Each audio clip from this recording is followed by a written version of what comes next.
Os imóveis de hoje já não são mais como antigamente. Enquanto no passado as pessoas sonhavam em ter um imóvel grande com diversos espaços e quartos para acomodar toda a família, hoje a tendência é outra. Vem se popularizando no Brasil o conceito de microapartamento, também chamados de apartamentos compactos. A palavra compacto é praticamente um eufemismo para pequeno, pois esses imóveis variam de 10 até 40 metros quadrados, tendo um único cômodo para agrupar banheiro, cozinha, quarto e sala de estar. Com o consumidor gostando ou não, já está acontecendo um grande crescimento no setor imobiliário destinado a comercializar esses tipos de imóveis. Somente na cidade de São Paulo, o número de microapartamentos cresceu 3.427% nos últimos 6 anos, tendo saltado de 461 imóveis registrados em 2016 para mais de 16 mil em 2022. Apesar de novo por aqui, no exterior essa tendência já deixou de ser novidade, principalmente em países orientais, como em Hong Kong, onde existem apartamentos que são chamados de cubículos caixões, sendo tão pequenos que chegam a medir míseros 3 metros quadrados. Mas será que isso é como estão falando? Uma simples mudança do comportamento dos consumidores? Ou será que isso tem mais a ver com os microapartamentos serem uma estratégia extremamente lucrativa para investidores? No ano de 1800, o mundo atingiu seu primeiro bilhão populacional. Pouco mais de 100 anos depois, em 1927, já atingiu seu segundo bilhão. E de 1927 para cá, o mundo saltou para 8 bilhões de pessoas. Com isso, a urbanização também cresceu. Em 1970, pouco mais de 1/3 da população mundial morava em cidades. Hoje, há mais de 4 bilhões de pessoas morando em centros urbanos. E nos países desenvolvidos, 80% da população vive nesses espaços. Um crescimento demográfico tão expressivo traz uma pergunta bem óbvia: onde todas essas pessoas vão morar? Como solução para o problema, a indústria começou a criar cada vez mais prédios, uma espécie de verticalização das cidades. No ano de 2022, a cidade de São Paulo, pela primeira vez, passou a ter mais apartamentos do que casas, tendo mais de 1,38 milhões de unidades, um crescimento de mais de 80% desde a virada do século. Os apartamentos, apesar de menores que casas, estavam vindo para atender uma demanda do mercado, onde o tamanho das famílias com o passar dos anos diminuiu, já não precisando de tanto espaço. Nos anos de 1980, menos de 6% das residências brasileiras em capitais possuíam apenas um único morador. 30 anos depois, esse número saltou para mais de 33%. Esse público que mora sozinho às vezes são jovens que vieram para a capital estudar, ou também trabalhadores que buscam mais praticidade, buscando imóveis o mais próximo possível do seu trabalho. Assim, evitam aquelas longas horas no deslocamento para trabalhar. Com isso, a indústria começa a popularizar o conceito de apartamentos pequenos, já que essas moradias podem entregar o básico que alguém precisa para viver, mas às vezes vivendo sem conforto algum. Como relata uma americana que mora em um apartamento de 45 metros quadrados com seu marido em Massachusetts, há pequenas mentirinhas que ajudam a vender esse novo e minúsculo sonho. O ciclo de vida dos objetos acelera, já que são muito usados nos pequenos espaços, e os cheiros demoram semanas para sair. Como conta da vez em que fez cebolas e o cheiro durou semanas na casa, sentindo o cheiro nas toalhas de banho, na secadora de roupas e inclusive quando ela saía do apartamento, o cheiro ainda estava grudado nela. No Brasil, quando esse conceito começou a se popularizar, como tudo por aqui, é claro que virou motivo de piada.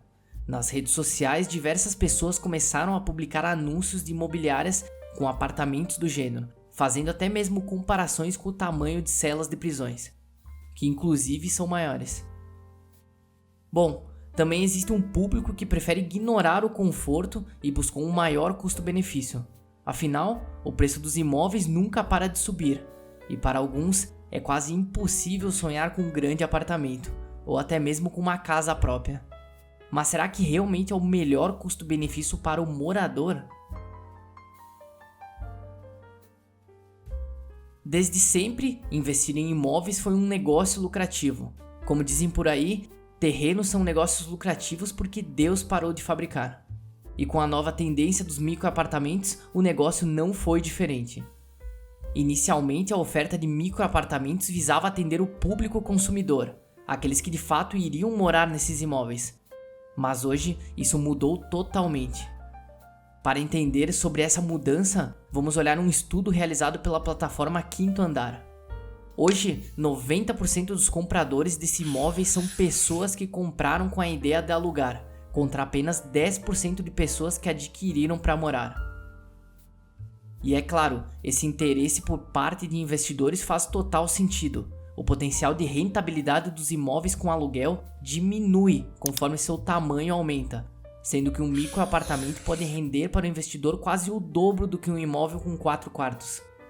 Inclusive, a mediana de preço desses tipos de imóveis chegam a atingir quase R$10 mil por metro quadrado, podendo em alguns casos dobrar após a construção do imóvel. Como foi o caso de um anúncio de imóvel que em 2017 viralizou nas redes, onde o imóvel de 10 metros quadrados era anunciado por R$100 mil na planta, e acabou, no seu lançamento, sendo reavaliado por mais de R$200 mil, o que dobrou o preço por metro quadrado. O que deveria ser um melhor custo-benefício ao morador, talvez seja apenas uma enganação. Em outro estudo feito pela Quinto Andar, avaliou que em São Paulo a média do preço por metro quadrado é de 7.153, ou seja, muitos dos microapartamentos que vêm sendo vendidos, apesar de seu custo total ser inferior que grandes imóveis, podem na verdade esconder que seu metro quadrado é muito mais caro do que a média de outros imóveis, explicando assim o porquê desse tipo de imóvel ser tão rentável para quem investe. Mas será que qual o limite que as novas gerações estão preparadas para aceitar nessas pequenas residências? Ou com quanta falta de luxo estão dispostas a viver? É claro que no Oriente, onde essa moda já existe há décadas, a situação é muito mais extrema do que aqui. Na Coreia do Sul, um tipo de moradia se popularizou nas últimas décadas, chamado de Gochuwan. Os pequenos apartamentos chegam a medir 3 ou 5 metros quadrados. Inicialmente, essas moradias foram projetadas pensando em estudantes que iriam morar nelas de forma temporária, mas a escalada de preço do aluguel acabou expandindo essa clientela. Hoje, essas habitações na Coreia são vividas não só por estudantes, mas também por funcionários de baixo salário, idosos que não conseguem pagar nenhum outro tipo de aluguel e até mesmo viajantes, já que com $300 é possível alugar um mês inteiro em um desses apartamentos na capital da Coreia. Nessas moradias, o banheiro e a cozinha são espaços de uso coletivo dos moradores, e aos olhos de boa parte da sociedade sul-coreana, os moradores fazem parte da camada mais funda da hierarquia social. Como relata um fotógrafo, que inclusive é autor de algumas das fotos que estão rodando no vídeo, as pessoas que acabam nesses lugares por dificuldades financeiras acabam sendo separadas do resto da sociedade, física e psicologicamente falando. É claro, algo ruim pode sempre ficar pior. Na China, existem os chamados cubículos caixões, ou também conhecidos por casas gaiola, onde somente na cidade de Hong Kong existem hoje mais de 200 mil moradores. Os aluguéis variam entre R$600 e R$700 por mês, e os moradores relatam que, como nem mesmo janela existe nesses lugares, durante o verão elas são praticamente estufas, com temperaturas superiores a 40 graus. E alguns realmente moram em gaiolas, sendo espaços divididos entre arames, onde não há mesmo nem espaço para um adulto deitar com as pernas esticadas, precisando ficar com elas encolhidas para poder caber dentro dessas gaiolas.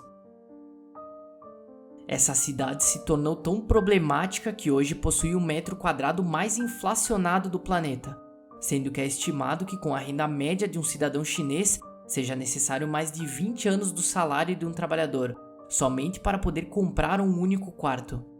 Isso ocorre porque praticamente não há terras para construção, e cada metro quadrado é extremamente disputado.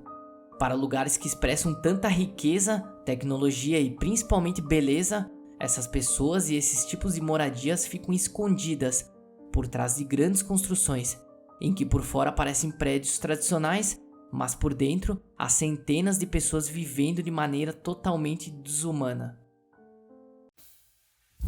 E é claro, talvez os exemplos da China e da Coreia são uma realidade totalmente distante daqui, ou da maior parte do mundo. Mas será mesmo que não estamos caminhando para esse futuro? Hoje, não só aqui, mas diversos países vêm tentando combater o adensamento populacional, como uma forma de tentar conter as consequências desse problema urbano. Além do que eu abordei no vídeo, não só os preços dos imóveis que acabam encarecendo e as moradias que são forçadas a ficarem cada vez menores, mas também há diversos problemas ambientais que são gerados conforme a cidade se verticaliza. Com o preço do metro quadrado ficando cada vez mais caro, as áreas verdes e a arborização urbana aos poucos deixa de existir, e o ar limpo acaba sendo trocado por um ambiente totalmente poluído. E quanto à suposta tendência que as famílias estão diminuindo, necessitando um espaço menor para morar, isso realmente é um fato. Inclusive nesse vídeo que está na sua tela eu falei sobre a tendência das pessoas estarem preferindo ter pets do que ter filhos, o que está diminuindo a taxa de natalidade no mundo, consequentemente fazendo muita gente somente morar sozinha, ou em casais, sem uma família grande com vários filhos.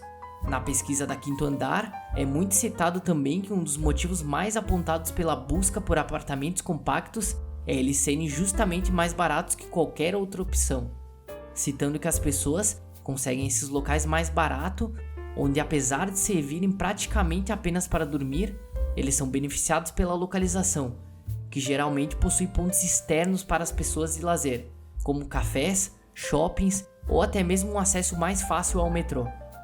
Mas talvez a escolha das pessoas não seja porque é mais barato, mas sim porque é o que conseguem pagar, sendo simplesmente um resultado de um empobrecimento da massa.